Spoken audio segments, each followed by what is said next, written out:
மக்களே வணக்கம். ஃபைனலாக காம்படிஷன் டேக்கு வந்தாச்சு. ஸோ மார்னிங் எழுந்து ஒரு 2 ரைஸ் கேக் மட்டும் சாப்பிட்டு வென்யூக்கு போயாச்சு. அங்கே போயிட்டு அப்படியே வெயிட் கொடுத்துட்டு ட்ரங்க் நம்பர்லாம் வாங்கிட்டு நம்மளோட நம்பர் வந்து 7, நம்ம கேட்டகரி தான் ஃபஸ்ட்டு. ஸோ அதனால் பம்ப் பண்ண ஸ்டார்ட் பண்ணியாச்சு. காப் லோடிங்லாம் முன்னாடியே பண்ணிட்டேன். ஸோ அதனால் வெறும் பம்பிங் தான். இந்த மாதிரி காம்படிஷன் என்ன பண்ணோன்னா கண்டிப்பாக பசங்க கூட இருந்தே ஆகணும். யாரும் இல்லைன்னா ரொம்ப கஷ்டம். எனக்கும் சரி, என்னோடய ஃப்ரெண்ட்ஸுக்கும் சரி, எல்லாருக்குமே இது ஃபஸ்ட்டு.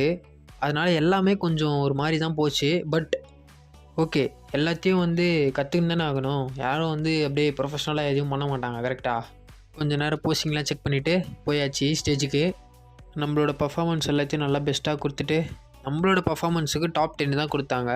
அதை நான் சந்தோஷமாக வாங்கிட்டு வீட்டுக்கு வந்துட்டேன். வீட்டுக்கு வந்து அருமையான சாம்பார் சாதம், அதை சாப்பிட்டு ஒரு ஐஸ் ஒன்று விட்டு இன்றைக்கான நாள் முடிச்சிட்டேன். அப்புறம் என்ன, நாளைக்கு பார்க்கலாம். கன்சிஸ்டண்டாக இருக்கு மக்களே.